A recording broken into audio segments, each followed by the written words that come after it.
The effects of temperature are everywhere in our daily lives. I bet that you often check the temperature outside before going out.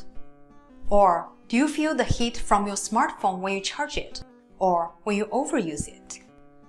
If you heat a slice of pizza in a microwave, will you be annoyed by the uneven temperature of the food? Besides these daily examples, in fact, heat is generated or utilized by many engineered structures or machines. The performance of these structures may depend greatly on the temperature experienced during their operation. Conducting heat transfer analysis allows us to understand the temperature distribution over the domain, which can help us evaluate whether or not specific requirements are met for the product. Before talking about what is heat transfer, let's have a quick review of a structural analysis with force and displacement. You will see why it's needed very soon. In a typical structural analysis, for example, here we're putting this simple paperclip. The input is the load we applied on the edge of the paperclip, and we're looking for the displacement as the unknown caused by this load. Of course, for dynamic analysis, we're also looking for the derivatives of displacement, which are velocity and acceleration.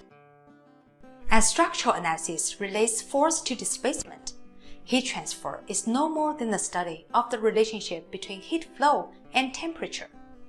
For heat transfer, you'll see a similar but different governing equation. The variables are different, but the format is similar. On the left side of the equation, we have matrices multiplied to vectors. The vectors are our unknowns. And on the right side, it's a single vector representing the load. In heat transfer problem, our unknowns are temperature and its time derivative, and our input, the so-called load, is heat flow.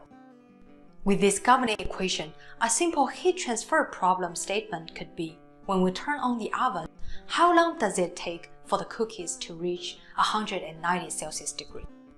Here, the oven is the heat source, and the temperature of our cookie is what we want to determine. Since we're going to study heat transfer, let's first answer the question, what is heat and what's the format of heat? Heat is a form of energy. It is produced when a rising temperature causes atoms and molecules to move faster. As a form of energy, the unit of heat is joule.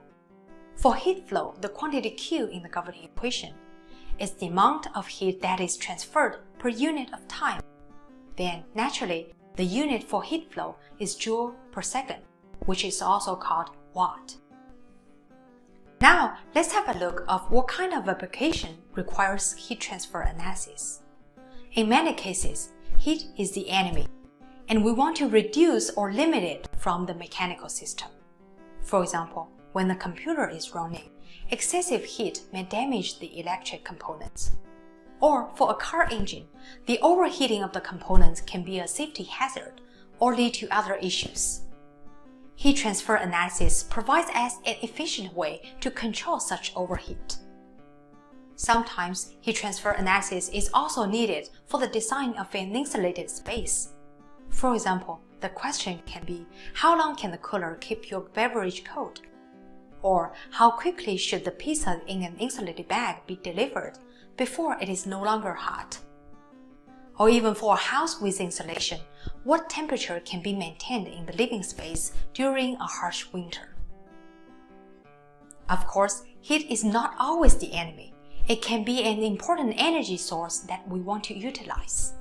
For example, without heat, how can we bake delicious cookies?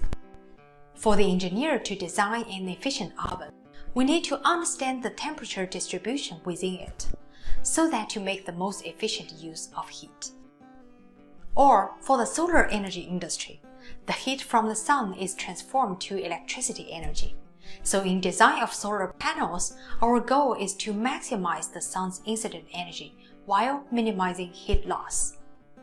As we mentioned, the effects of temperature are everywhere, and the applications of heat transfer are definitely not limited to what we have shown here. Therefore, heat transfer is a very important subject for engineers to be familiar with.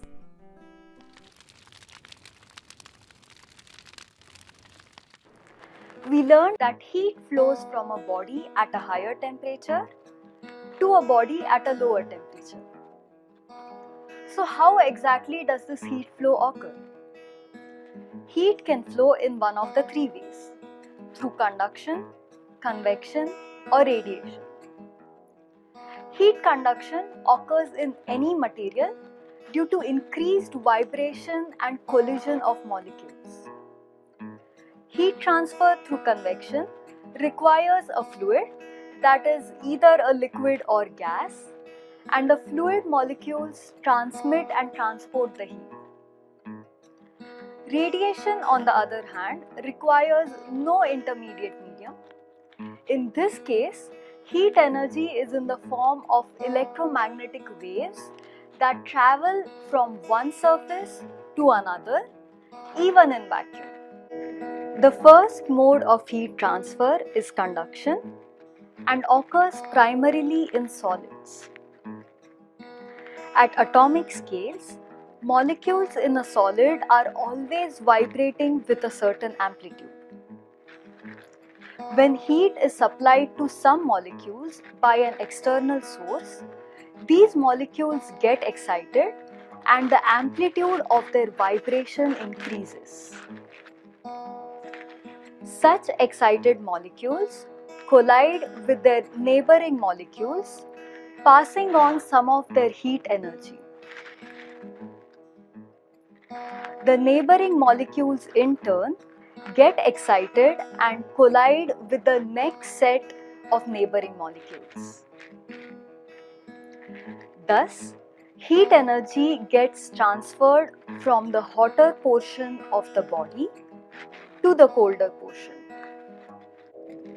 We come across various examples of conduction in our daily lives. When we place ice cubes in a glass, we observe that the ice starts melting. This happens because heat flows from the glass to the cold ice cubes through conduction. On the other hand, when we hold a hot cup of coffee on a cold day, heat flows from the hot cup to our cold hands, making us feel warm. When we place a pan on the stove, the pan gets hot due to conduction and the food inside gets cooked. Different materials conduct heat at different rates.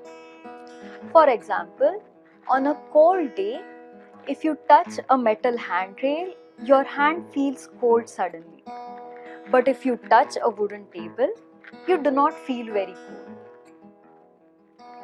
This happens because metal is a good conductor of heat, while wood is a bad conductor. So heat flows out of your body at a faster rate when you touch a metal handrail, making you feel cold. Doesn't a breeze feel nice on a hot summer day? The reason we feel cool when the breeze flows is due to the second mode of heat transfer known as convection.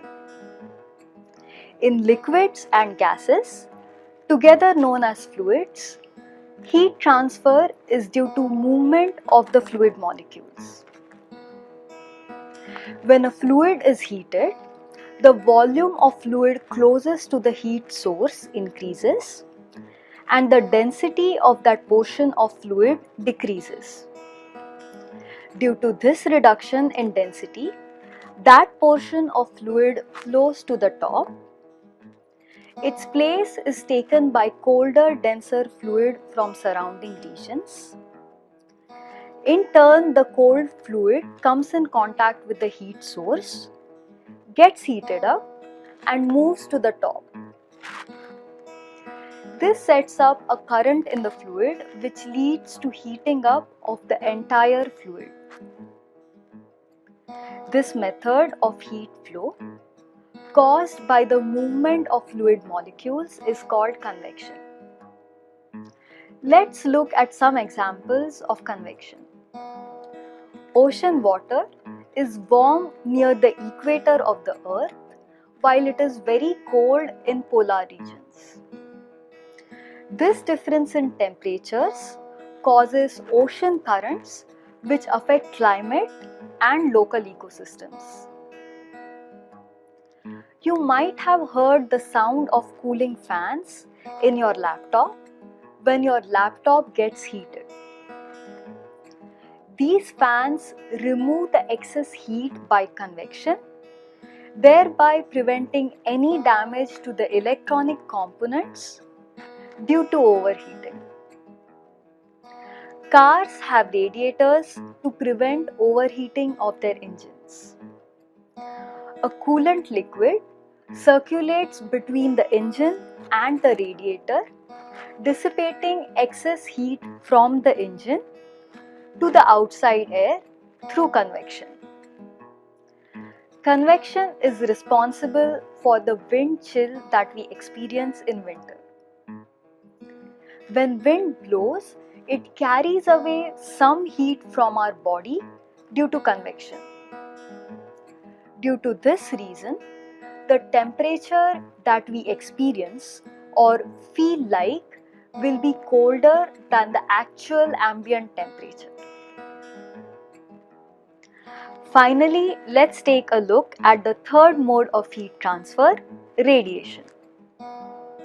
The space in between the earth and the sun is vacuum.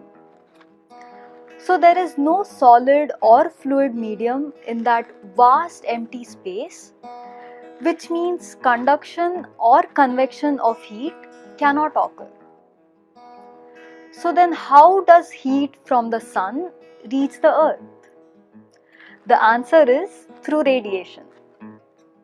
All objects with temperatures greater than absolute zero emit heat in the form of electromagnetic waves. These electromagnetic waves do not need a medium to travel through.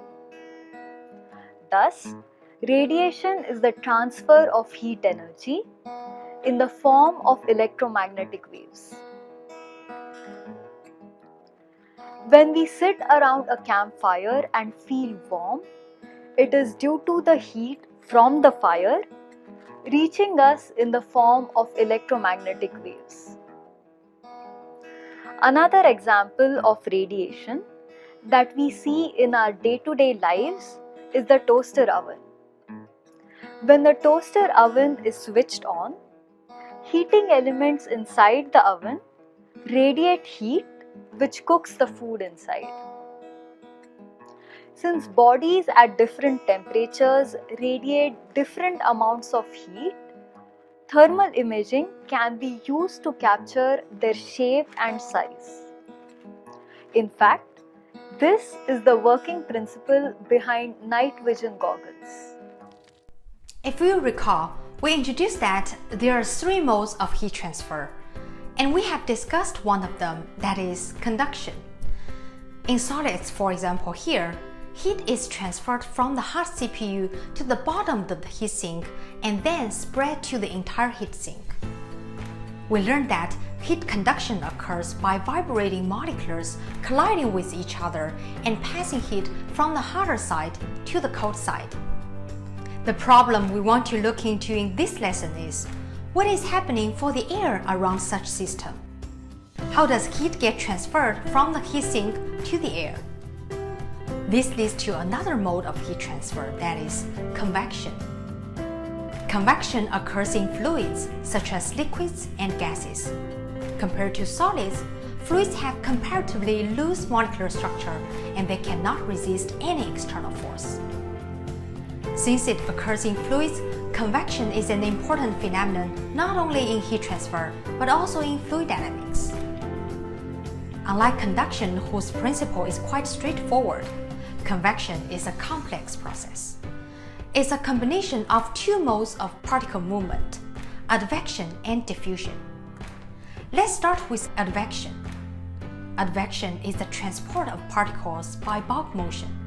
For example, when wind is blowing, individual molecules within air have random motion, but there is a bulk movement of the air.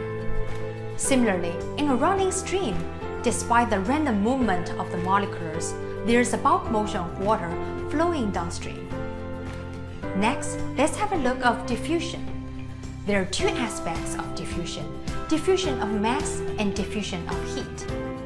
Diffusion of mass only occurs in fluids. It describes the phenomenon that the particles in fluids tends to move from a region of higher concentration to a region of lower concentration. So when we drop some ink into a glass of water, the ink will gradually spread out to the clear water. Or when we spray perfume in a room, the molecules of perfume in the air move out and quickly occupies the entire room. The other type of diffusion is related to heat. We call it diffusion of heat. It is driven by a temperature gradient from the hot side to the cold side. In fact, the principle of heat diffusion is the same as heat conduction. Heat is transferred by collision between neighboring molecules, whether in a solid or in a fluid. Let's do an experiment here. If we drop red ink into a glass of clear water in room temperature and then heat up the water, you'll find that the ink in the bottom will start to move up, accompanied by the top clear water falling down. Eventually, the color becomes more and more uniform for the entire glass of water. In this process, both diffusion of heat and diffusion of mass occurs simultaneously. Coming back to the heatsink example, the heatsink itself is expected to have high temperature when the CPU is functioning. Convection occurs from the heatsink surface to the surrounding air. This actually explains why a heatsink is designed with such geometry. It is to maximize the surface area to remove as much heat by convection as possible. In addition, it's also common that the CPU system is equipped with a fan to remove additional heat. In this case, advection also occurs as the fan continually forced cool air over the hot surfaces of the heatsink. Two types of convection often identified in daily life. One is natural convection, and the other is forced convection. Natural convection, also called free convection, occurs due to gravity and density change in the fluid associated with temperature. For example, warm air rises because of its lighter density, and cool air sinks because of its higher density. The change in density is due to the fact that at higher temperature, the fluid molecules have more energy, and thus they tend to move further apart. There's nothing except for gravity that is needed to drive natural convection. Forced convection, on the other hand, is driven by an external source, such as a pump or a fan, so as to force the fluid flow. We all can recall how nice it feels to have a fan blowing on us on a hot summer day. Or conversely, during a freezing winter day, how we may warm our cold hands by blowing our breath over them. It is worth noting that because the mechanisms of natural and forced convection are not mutually exclusive, we have a third category called mixed convection that describes situations where both natural and forced convection are present. In engineering, we also come across convection all the time in designing optimal thermal performance of systems. For example, for large factories generating electricity by burning, engineers need to consider natural convection from the chimneys. If there's a fan for a system, usually we're looking at a problem with mixed natural convection and forced convection. For example, inside an oven, air rises itself as the temperature rises. The fan adds forced convection inside the space to have rapid heat increase in the air. Of course, fans are also used to dissipate heat efficiently. For example, server farms dissipate enormous amount of heat, so fanning each server rack are necessary. But proper HVAC systems are needed to maintain required temperature for the entire room. After discussing the topics of conduction and convection, let's talk about the third and final mode of heat transfer, radiation. Radiation is the transfer of heat energy between two bodies at different temperatures that occurs in the form of electromagnetic waves. Since these electromagnetic waves do not need a medium to travel, radiation occurs even when there is no solid or fluid material medium present.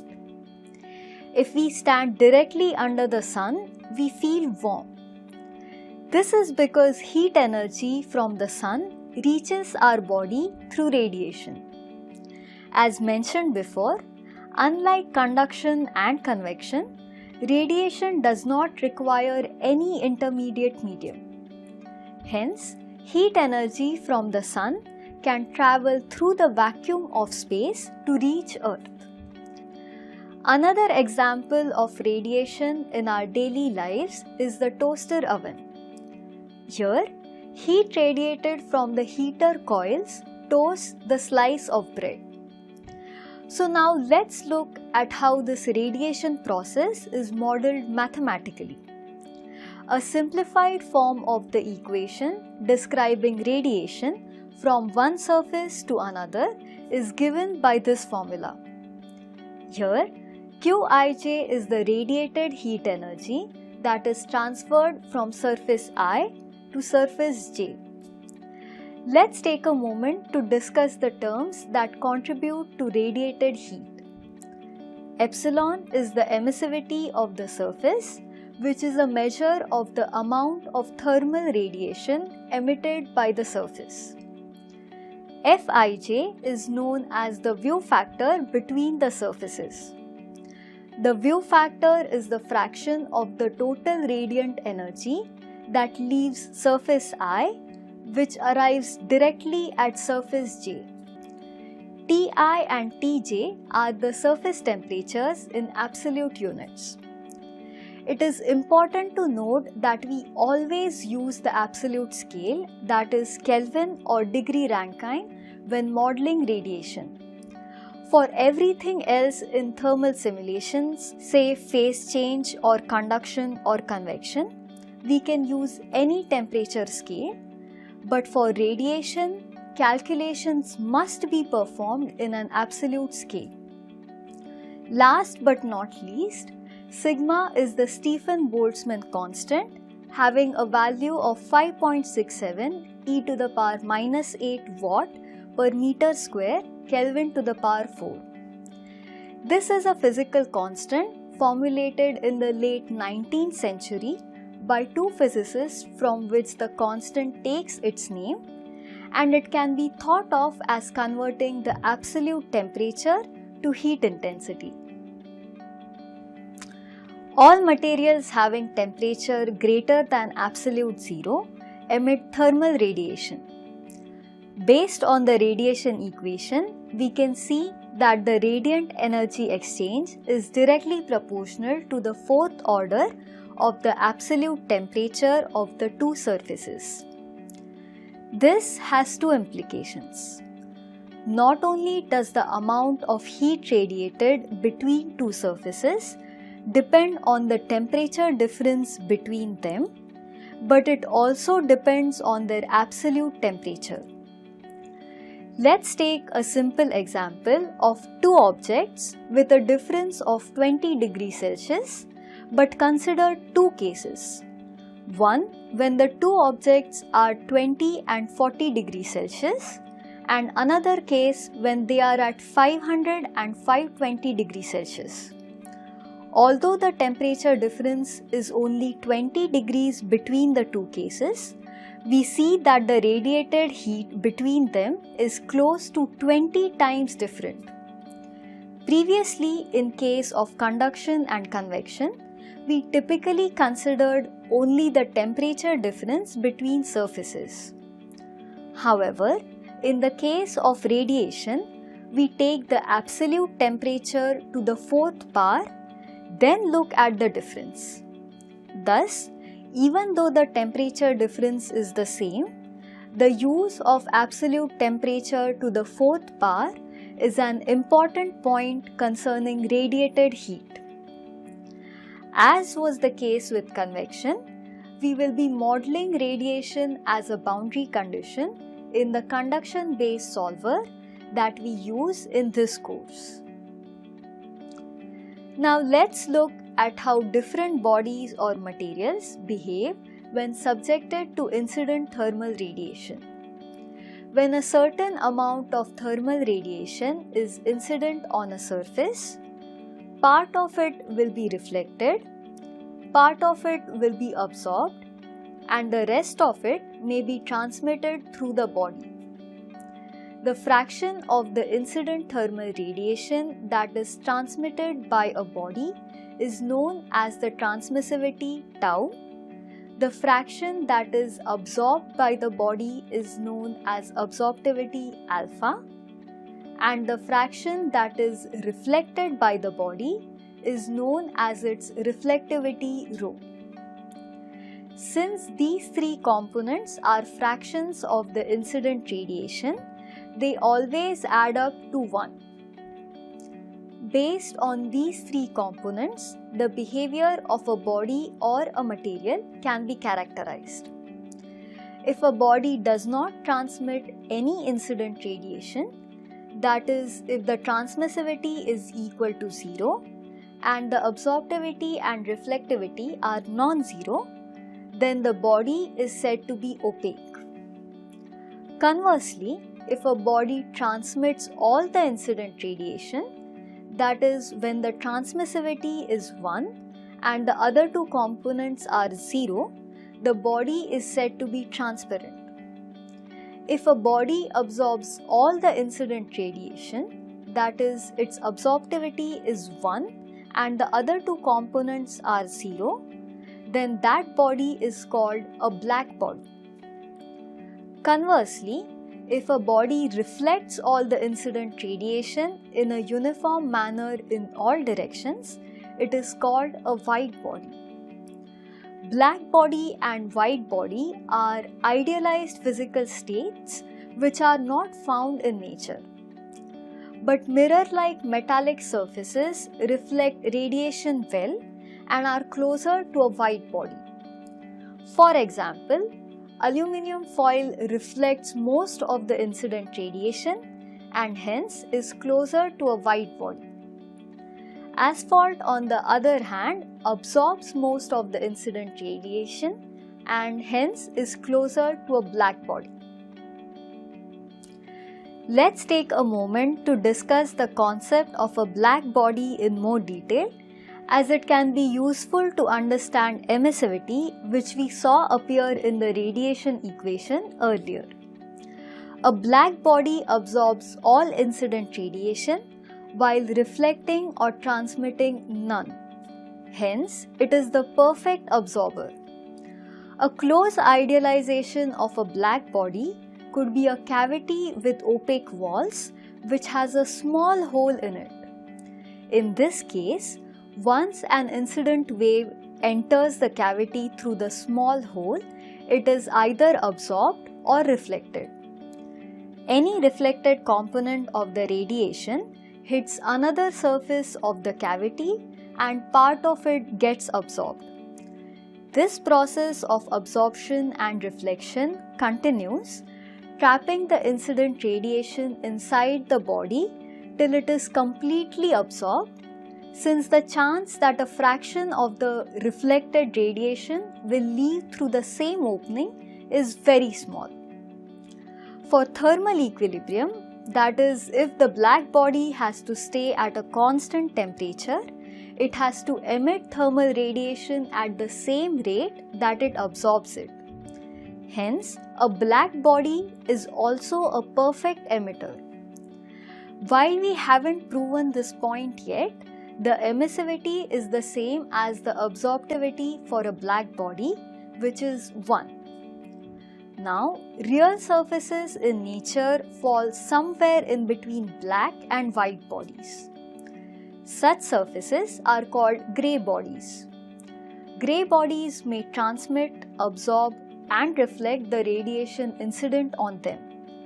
That is, they may have non-zero transmissivity, absorptivity, and reflectivity, which together add up to 1. It is important to consider the absorptivity, reflectivity, and transmissivity of different materials in the design process.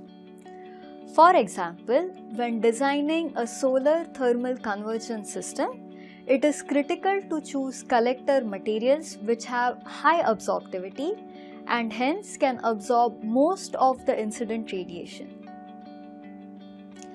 As noted earlier, any body with temperature greater than absolute zero or 0 Kelvin will emit radiation.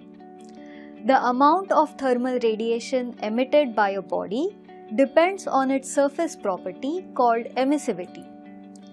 Emissivity is defined as the ratio of the energy radiated from a material surface to the energy radiated from a black body surface under the same conditions, that is, at the same wavelength, temperature, and viewing conditions. Emissivity is a dimensionless quantity. For a body to be in thermal equilibrium, the emissivity of a body is equal to its absorptivity. Thus, surfaces which are good absorbers of thermal radiation are also good emitters.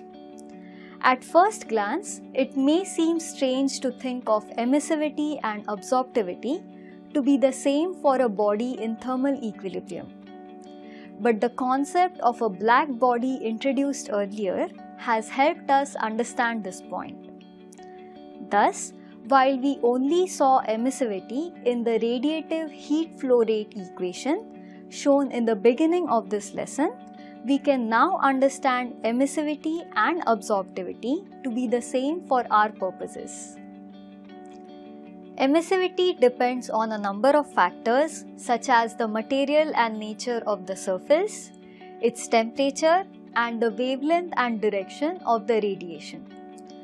For example, a polished mirror-like surface has a lower emissivity as compared to a rough surface, since a polished surface reflects most of the radiation instead of absorbing it.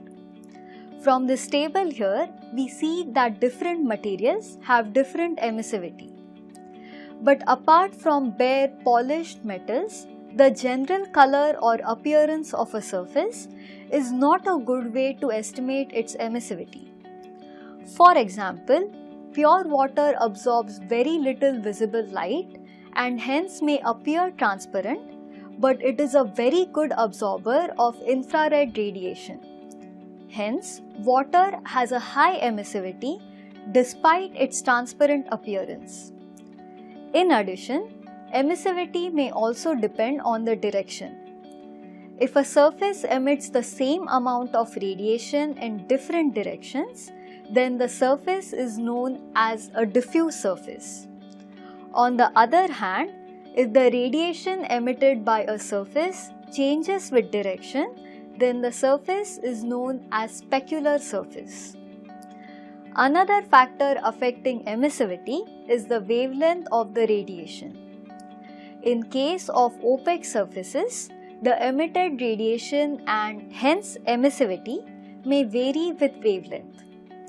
A spectral distribution plot shows the variation of emitted radiation with wavelength. Lastly, emissivity may also depend on temperature. For example, the emissivity of certain aluminum alloy was found to reduce from 0.3 to 0.1 when its temperature was increased from 600 Kelvin to 800 Kelvin. So now we know how to differentiate between opaque and transparent radiation, between diffuse and specular radiation, and we also learned what the terms black body, white body, and grey body mean. In this course, we will talk about opaque, grey, diffuse radiation. That is, the bodies considered here cannot transmit any radiation and their surfaces are diffuse surfaces which emit or reflect radiation in all directions in a similar manner. As discussed before, radiation will be modeled as a boundary condition.